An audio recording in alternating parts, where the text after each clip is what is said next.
ಆಸ್ತಿ ವಿವಾದ ಬಹಳಷ್ಟು ಚರ್ಚೆಯಲ್ಲಿದೆ. ಅದರ ಜೊತೆಗೆ ಅನ್ವರ್ ಮಾಣಿಪಾಡಿ ಅವರ ವರದಿ ಕುರಿತು ಕೂಡ ಬಹಳಷ್ಟು ಚರ್ಚೆ ಆಗ್ತಿದೆ. ಈ ನಡುವೆ ಸಿಎಂ ಸಿದ್ದರಾಮಯ್ಯ ಮತ್ತು ಪ್ರಿಯಾಂಕಾ ಖರ್ಗೆ ಅವರೊಂದು ಆರೋಪವನ್ನು ಕೂಡ ಮಾಡಿರುವಂಥದ್ದು. ಅಂದರೆ ಅನ್ವರ್ ಮಾಣಿಪಾಡಿ ಅವರಿಗೆ ವಿಜಯೇಂದ್ರ ಅವರು ಕೋಟಿ ಕೋಟಿ ಆಮಿಷ ಒಡ್ಡಿದ್ದಾರೆ ಅನ್ನುವಂಥ ಆರೋಪವನ್ನು ಮಾಡಿರುವಂಥದ್ದು. ಈ ಬಗ್ಗೆ ಮಾತಾಡೋದಕ್ಕೆ ಸ್ವತಃ ಅನ್ವರ್ ಮಾಣಿಪಾಡಿ ಅವರೇ ನಮ್ಮ ಜೊತೆ ಇದ್ದಾರೆ. ಅವ್ರ ಜೊತೆ ಮಾತಾಡಿಸ್ತಾ ಹೋಗೋಣ.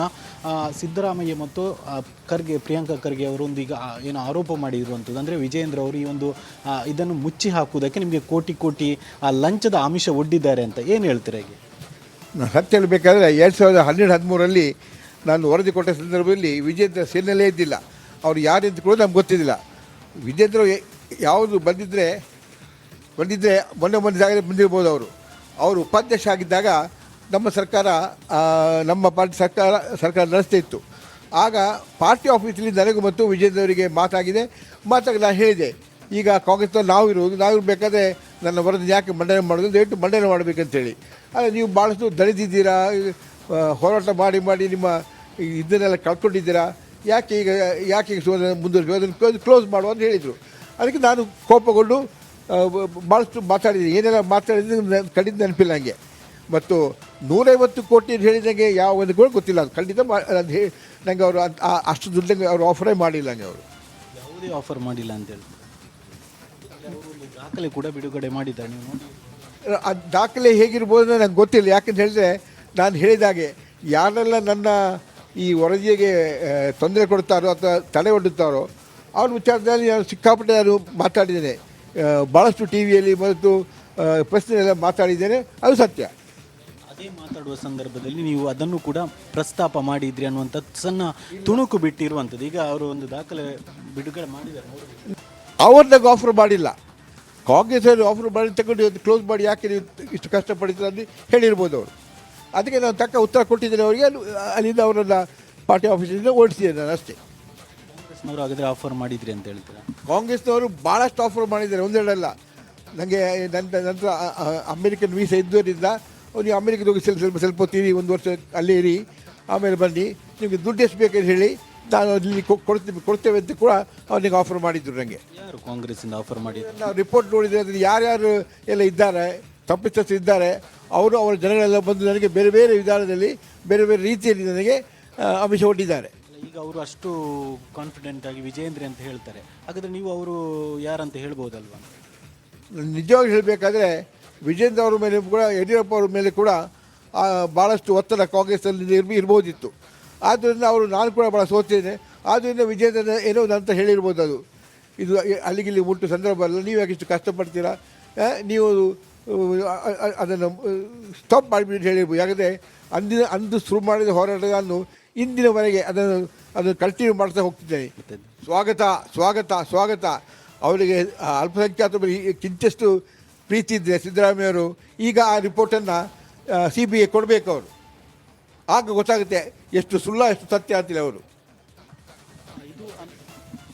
ಮತ್ತೊಂದು ವಿಷಯ ಏನಂದರೆ, ನಮ್ಮ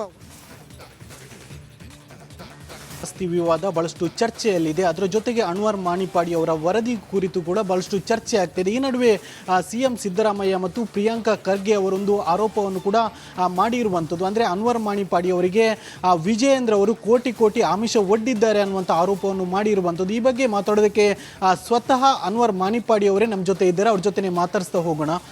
ಸಿದ್ದರಾಮಯ್ಯ ಮತ್ತು ಖರ್ಗೆ, ಪ್ರಿಯಾಂಕಾ ಖರ್ಗೆ ಅವರೊಂದು ಈಗ ಏನು ಆರೋಪ ಮಾಡಿರುವಂಥದ್ದು, ಅಂದರೆ ವಿಜಯೇಂದ್ರ ಅವರು ಈ ಒಂದು ಇದನ್ನು ಮುಚ್ಚಿ ಹಾಕುವುದಕ್ಕೆ ನಿಮಗೆ ಕೋಟಿ ಕೋಟಿ ಲಂಚದ ಆಮಿಷ ಒಡ್ಡಿದ್ದಾರೆ ಅಂತ ಏನು ಹೇಳ್ತೀರಾ? ಈಗ ನಾನು ಸತ್ಯ ಹೇಳಬೇಕಾದ್ರೆ 2012-13 ನಾನು ವರದಿ ಕೊಟ್ಟ ಸಂದರ್ಭದಲ್ಲಿ ವಿಜೇಂದ್ರ ಸೇನೆಯಲ್ಲೇ ಇದ್ದಿಲ್ಲ. ಅವರು ಯಾರು ಅಂತ ಕೂಡ ನಮ್ಗೆ ಗೊತ್ತಿದ್ದಿಲ್ಲ. ವಿಜೇಂದ್ರ ಯಾವುದು ಬಂದಿದ್ದರೆ ಮೊನ್ನೆ ಜಾಗದಲ್ಲಿ ಬಂದಿರ್ಬೋದು. ಅವರು ಉಪಾಧ್ಯಕ್ಷ ಆಗಿದ್ದಾಗ ನಮ್ಮ ಸರ್ಕಾರ, ನಮ್ಮ ಪಾರ್ಟಿ ಸರ್ಕಾರ ನಡೆಸ್ತಾ ಇತ್ತು. ಆಗ ಪಾರ್ಟಿ ಆಫೀಸಲ್ಲಿ ನನಗೂ ಮತ್ತು ವಿಜೇಂದ್ರ ಅವರಿಗೆ ಮಾತಾಗಿ ನಾನು ಹೇಳಿದೆ, ಈಗ ಕಾಂಗ್ರೆಸ್ನಲ್ಲಿ ನಾವಿರಬೇಕಾದ್ರೆ ನನ್ನ ವರದಿ ಯಾಕೆ ಮಂಡನೆ ಮಾಡೋದು, ದಯವಿಟ್ಟು ಮಂಡನೆ ಮಾಡಬೇಕಂತೇಳಿ. ಆದರೆ ನೀವು ಭಾಳಷ್ಟು ದಣಿದಿದ್ದೀರಾ, ಹೋರಾಟ ಮಾಡಿ ನಿಮ್ಮ ಇದನ್ನೆಲ್ಲ ಕಳ್ಕೊಂಡಿದ್ದೀರಾ, ಯಾಕೆ ಈಗ ಮುಂದುವರಿಸಿ ಅದನ್ನು ಕ್ಲೋಸ್ ಮಾಡುವ ಅಂತ ಹೇಳಿದರು. ಅದಕ್ಕೆ ನಾನು ಕೋಪಗೊಂಡು ಭಾಳಷ್ಟು ಮಾತಾಡಿದ್ದೀನಿ. ಏನೆಲ್ಲ ಮಾತಾಡಿದ್ರೆ ಖಂಡಿತ ನೆನಪಿಲ್ಲ ನನಗೆ. ಮತ್ತು 150 ಕೋಟಿ ಅಂತ ಹೇಳಿದಂಗೆ ಯಾವ ಒಂದು ಕೂಡ ಗೊತ್ತಿಲ್ಲ. ಅದು ಖಂಡಿತ ನನಗೆ ಅವರು ಅಷ್ಟು ದುಡ್ಡಂಗೆ ಅವರು ಆಫರೇ ಮಾಡಿಲ್ಲ. ನನಗೆ ಅವರು ಯಾವುದೇ ಆಫರ್ ಮಾಡಿಲ್ಲ ಅಂತೇಳಿ ದಾಖಲೆ ಕೂಡ ಬಿಡುಗಡೆ ಮಾಡಿದ್ದಾರೆ, ನೀವು ನೋಡಿ. ಆ ದಾಖಲೆ ಹೇಗಿರ್ಬೋದು ನಂಗೆ ಗೊತ್ತಿಲ್ಲ. ಯಾಕಂತ ಹೇಳಿದ್ರೆ ನಾನು ಹೇಳಿದಾಗೆ ಯಾರೆಲ್ಲ ನನ್ನ ಈ ವರದಿಗೆ ತೊಂದರೆ ಕೊಡ್ತಾರೋ ಅಥವಾ ತಡೆ ಒಡ್ಡುತ್ತಾರೋ ಅವ್ರ ವಿಚಾರದಲ್ಲಿ ನಾನು ಸಿಕ್ಕಾಪಟ್ಟೆ ನಾನು ಮಾತಾಡಿದ್ದೇನೆ. ಭಾಳಷ್ಟು ಟಿ ವಿಯಲ್ಲಿ ಮತ್ತು ಪ್ರೆಸ್ನೆಲ್ಲ ಮಾತಾಡಿದ್ದೇನೆ, ಅದು ಸತ್ಯ. ಅದೇ ಮಾತಾಡುವ ಸಂದರ್ಭದಲ್ಲಿ ನೀವು ಅದನ್ನು ಕೂಡ ಪ್ರಸ್ತಾಪ ಮಾಡಿದ್ರಿ ಅನ್ನುವಂಥದ್ದು ಸಣ್ಣ ತುಣುಕು ಬಿಟ್ಟಿರುವಂಥದ್ದು. ಈಗ ಅವರು ಒಂದು ದಾಖಲೆ ಬಿಡುಗಡೆ ಮಾಡಿದ್ದಾರೆ, ನೋಡಿ. ಅವ್ರನ್ನಾಗ ಆಫರ್ ಮಾಡಿಲ್ಲ, ಕಾಂಗ್ರೆಸ್ ಅವರು ಆಫರ್ ಮಾಡಿ ತಗೊಂಡು ಕ್ಲೋಸ್ ಮಾಡಿ ಯಾಕೆ ನೀವು ಇಷ್ಟು ಕಷ್ಟಪಡ್ತೀರ ಅಂತ ಹೇಳಿರ್ಬೋದು ಅವರು. ಅದಕ್ಕೆ ನಾನು ತಕ್ಕ ಉತ್ತರ ಕೊಟ್ಟಿದ್ದೇನೆ ಅವರಿಗೆ. ಅಲ್ಲಿಂದ ಅವರನ್ನು ಪಾರ್ಟಿ ಆಫೀಸಿಂದ ಓಡಿಸಿದ್ದೇನೆ ನಾನು ಅಷ್ಟೇ. ಕಾಂಗ್ರೆಸ್ನವರು ಹಾಗಾದರೆ ಆಫರ್ ಮಾಡಿದ್ರಿ ಅಂತ ಹೇಳ್ತೀರಾ? ಕಾಂಗ್ರೆಸ್ನವರು ಭಾಳಷ್ಟು ಆಫರ್ ಮಾಡಿದ್ದಾರೆ, ಒಂದೆರಡಲ್ಲ. ನನಗೆ ನಂತರ ಅಮೇರಿಕನ್ ವೀಸಾ ಇದ್ದವರಿಂದ ನೀವು ಅಮೇರಿಕದ ಹೋಗಿ ಸ್ವಲ್ಪ ಹೊತ್ತೀರಿ, ಒಂದು ವರ್ಷ ಅಲ್ಲೇ ಇರಿ, ಆಮೇಲೆ ಬನ್ನಿ, ನಿಮಗೆ ದುಡ್ಡು ಎಷ್ಟು ಬೇಕಂತ ಹೇಳಿ ನಾನು ಅಲ್ಲಿ ಕೊಡ್ತೇವೆ ಅಂತ ಕೂಡ ಅವ್ರಿಗೆ ಆಫರ್ ಮಾಡಿದ್ರು. ನನಗೆ ಯಾರು ಕಾಂಗ್ರೆಸ್ಸಿಂದ ಆಫರ್ ಮಾಡಿದ್ರು? ನಾವು ರಿಪೋರ್ಟ್ ನೋಡಿದರೆ ಅದರಲ್ಲಿ ಯಾರ್ಯಾರು ಎಲ್ಲ ಇದ್ದಾರೆ, ತಪ್ಪಿತಸ್ಥರು ಇದ್ದಾರೆ, ಅವರು ಅವರ ಜನಗಳೆಲ್ಲ ಬಂದು ನನಗೆ ಬೇರೆ ಬೇರೆ ವಿಧಾನದಲ್ಲಿ ಬೇರೆ ಬೇರೆ ರೀತಿಯಲ್ಲಿ ನನಗೆ ಆಮಿಷ ಒಡ್ಡಿದ್ದಾರೆ. ಈಗ ಅವರು ಅಷ್ಟು ಕಾನ್ಫಿಡೆಂಟ್ ಆಗಿ ವಿಜಯೇಂದ್ರ ಅಂತ ಹೇಳ್ತಾರೆ, ಹಾಗಾದರೆ ನೀವು ಅವರು ಯಾರಂತ ಹೇಳ್ಬೋದಲ್ವಾ? ನಿಜವಾಗಿ ಹೇಳಬೇಕಾದ್ರೆ ವಿಜೇಂದ್ರ ಅವರ ಮೇಲೆ ಕೂಡ ಯಡಿಯೂರಪ್ಪ ಅವರ ಮೇಲೆ ಕೂಡ ಭಾಳಷ್ಟು ಒತ್ತಡ ಕಾಂಗ್ರೆಸ್ಸಲ್ಲಿ ಇರ್ಬೋದಿತ್ತು. ಆದ್ದರಿಂದ ಅವರು ನಾನು ಕೂಡ ಭಾಳ ಸೋತಿದ್ದೇನೆ. ಆದ್ದರಿಂದ ವಿಜೇಂದ್ರ ಏನೋ ಅಂತ ಹೇಳಿರ್ಬೋದು. ಅದು ಇದು ಅಲ್ಲಿಗಿಲ್ಲಿ ಮುಟ್ಟು ಸಂದರ್ಭ ಅಲ್ಲ, ನೀವು ಯಾಕೆ ಇಷ್ಟು ಕಷ್ಟಪಡ್ತೀರಾ, ನೀವು ಅದನ್ನು ಸ್ಟಾಪ್ ಮಾಡಿಬಿಟ್ಟು ಹೇಳಿರ್ಬೋದು. ಯಾಕಂದರೆ ಅಂದು ಶುರು ಮಾಡಿದ ಹೋರಾಟವನ್ನು ಇಂದಿನವರೆಗೆ ಅದನ್ನು ಕಂಟಿನ್ಯೂ ಮಾಡ್ತಾ ಹೋಗ್ತಿದ್ದೇನೆ. ಸ್ವಾಗತ ಸ್ವಾಗತ ಸ್ವಾಗತ. ಅವರಿಗೆ ಅಲ್ಪಸಂಖ್ಯಾತ ಕಿಂಚಷ್ಟು ಪ್ರೀತಿ ಇದ್ದರೆ ಸಿದ್ದರಾಮಯ್ಯವರು ಈಗ ಆ ರಿಪೋರ್ಟನ್ನು CBI ಕೊಡಬೇಕು ಅವರು. ಆಗ ಗೊತ್ತಾಗುತ್ತೆ ಎಷ್ಟು ಸುಳ್ಳ ಎಷ್ಟು ಸತ್ಯ ಅಂತಿಲ್ಲ ಅವರು. ಮತ್ತೊಂದು ವಿಷಯ ಏನಂದರೆ ನಮ್ಮ ಆಸ್ತಿ ವಿವಾದ ಬಹಳಷ್ಟು ಚರ್ಚೆಯಲ್ಲಿದೆ. ಅದರ ಜೊತೆಗೆ ಅನ್ವರ್ ಮಾಣಿಪಾಡಿ ಅವರ ವರದಿ ಕುರಿತು ಕೂಡ ಬಹಳಷ್ಟು ಚರ್ಚೆ ಆಗ್ತಿದೆ. ಈ ನಡುವೆ CM ಸಿದ್ದರಾಮಯ್ಯ ಮತ್ತು ಪ್ರಿಯಾಂಕಾ ಖರ್ಗೆ ಅವರೊಂದು ಆರೋಪವನ್ನು ಕೂಡ ಮಾಡಿರುವಂಥದ್ದು. ಅಂದರೆ ಅನ್ವರ್ ಮಾಣಿಪಾಡಿ ಅವರಿಗೆ ವಿಜಯೇಂದ್ರ ಅವರು ಕೋಟಿ ಆಮಿಷ ಒಡ್ಡಿದ್ದಾರೆ ಅನ್ನುವಂಥ ಆರೋಪವನ್ನು ಮಾಡಿರುವಂಥದ್ದು. ಈ ಬಗ್ಗೆ ಮಾತಾಡೋದಕ್ಕೆ ಸ್ವತಃ ಅನ್ವರ್ ಮಾಣಿಪಾಡಿ ಅವರೇ ನಮ್ಮ ಜೊತೆ ಇದ್ದಾರೆ. ಅವ್ರ ಜೊತೆ ಮಾತಾಡಿಸ್ತಾ ಹೋಗೋಣ. ಸಿದ್ದರಾಮಯ್ಯ ಮತ್ತು ಪ್ರಿಯಾಂಕಾ ಖರ್ಗೆ ಅವರೊಂದು ಈಗ ಏನು ಆರೋಪ ಮಾಡಿರುವಂಥದ್ದು, ಅಂದರೆ ವಿಜಯೇಂದ್ರ ಅವರು ಈ ಒಂದು ಇದನ್ನು ಮುಚ್ಚಿ ಹಾಕುವುದಕ್ಕೆ ನಿಮಗೆ ಕೋಟಿ ಲಂಚದ ಆಮಿಷ ಒಡ್ಡಿದ್ದಾರೆ ಅಂತ ಏನು ಹೇಳ್ತೀರಾ? ಈಗ ನಾನು ಸತ್ಯ ಹೇಳಬೇಕಾದ್ರೆ 2012-13 ನಾನು ವರದಿ ಕೊಟ್ಟ ಸಂದರ್ಭದಲ್ಲಿ ವಿಜೇಂದ್ರ ಸೇನೆಯಲ್ಲೇ ಇದ್ದಿಲ್ಲ. ಅವರು ಯಾರಂತ ಕೂಡ ನಮ್ಗೆ ಗೊತ್ತಿದ್ದಿಲ್ಲ. ವಿಜೇಂದ್ರ ಯಾವುದು ಬಂದಿದ್ದರೆ ಮೊನ್ನೆ ಜಾಗದಲ್ಲಿ ಬಂದಿರ್ಬೋದು. ಅವರು ಉಪಾಧ್ಯಕ್ಷ ಆಗಿದ್ದಾಗ ನಮ್ಮ ಸರ್ಕಾರ ನಮ್ಮ ಪಾರ್ಟಿ ಸರ್ಕಾರ ನಡೆಸ್ತಾ ಇತ್ತು. ಆಗ ಪಾರ್ಟಿ ಆಫೀಸಲ್ಲಿ ನನಗೂ ಮತ್ತು ವಿಜೇಂದ್ರ ಅವರಿಗೆ ಮಾತಾಗಿ ನಾನು ಹೇಳಿದೆ, ಈಗ ಕಾಂಗ್ರೆಸ್ನಲ್ಲಿ ನಾವು ಇರಬೇಕಾದ್ರೆ ನನ್ನ ವರದಿ ಯಾಕೆ ಮಂಡನೆ ಮಾಡೋದು, ದಯವಿಟ್ಟು ಮಂಡನೆ ಮಾಡಬೇಕಂತೇಳಿ. ಆದರೆ ನೀವು ಭಾಳಷ್ಟು ದಣಿದಿದ್ದೀರಾ, ಹೋರಾಟ ಮಾಡಿ ನಿಮ್ಮ ಇದನ್ನೆಲ್ಲ ಕಳ್ಕೊಂಡಿದ್ದೀರಾ, ಯಾಕೆ ಈಗ ಮುಂದುವರಿಸಬೇಕು, ಅದನ್ನು ಕ್ಲೋಸ್ ಮಾಡುವ ಅಂತ ಹೇಳಿದರು. ಅದಕ್ಕೆ ನಾನು ಕೋಪಗೊಂಡು ಭಾಳಷ್ಟು ಮಾತಾಡಿದ್ದೀನಿ. ಏನೆಲ್ಲ ಮಾತಾಡಿದ್ರೆ ಖಂಡಿತ ನೆನಪಿಲ್ಲ ನನಗೆ. ಮತ್ತು 150 ಕೋಟಿ ಹೇಳಿದಂಗೆ ಯಾವ ಒಂದು ಕೂಡ ಗೊತ್ತಿಲ್ಲ. ಅದು ಖಂಡಿತ ನನಗೆ ಅವರು ಅಷ್ಟು ದುಡ್ಡಂಗೆ ಅವರು ಆಫರೇ ಮಾಡಿಲ್ಲ. ನನಗೆ ಅವರು ಯಾವುದೇ ಆಫರ್ ಮಾಡಿಲ್ಲ ಅಂತೇಳಿ ದಾಖಲೆ ಕೂಡ ಬಿಡುಗಡೆ ಮಾಡಿದ್ದಾರೆ, ನೀವು ನೋಡಿ.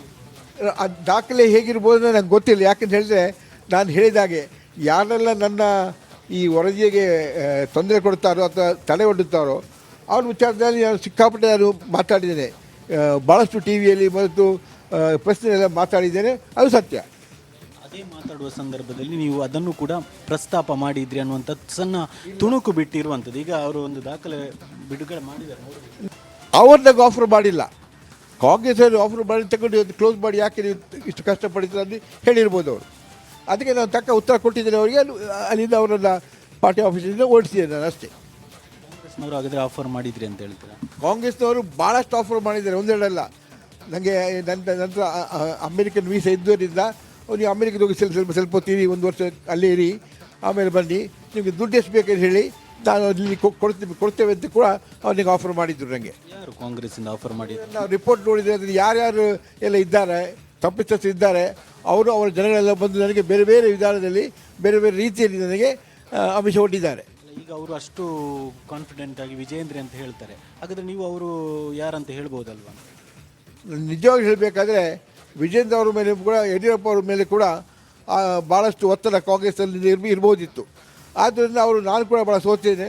ಆದ್ದರಿಂದ ವಿಜೇಂದ್ರ ಏನೋ ಅಂತ ಹೇಳಿರ್ಬೋದು. ಅದು ಇದು ಅಲ್ಲಿಗಿಲ್ಲಿ ಮುಟ್ಟು ಸಂದರ್ಭ ಅಲ್ಲ, ನೀವು ಯಾಕೆ ಇಷ್ಟು ಕಷ್ಟಪಡ್ತೀರಾ, ನೀವು ಅದನ್ನು ಸ್ಟಾಪ್ ಮಾಡಿಬಿಟ್ಟು ಹೇಳಿರ್ಬೋದು. ಯಾಕಂದರೆ ಅಂದು ಶುರು ಮಾಡಿದ ಹೋರಾಟವನ್ನು ಇಂದಿನವರೆಗೆ ಅದನ್ನು ಕಂಟಿನ್ಯೂ ಮಾಡ್ತಾ ಹೋಗ್ತಿದ್ದೇನೆ.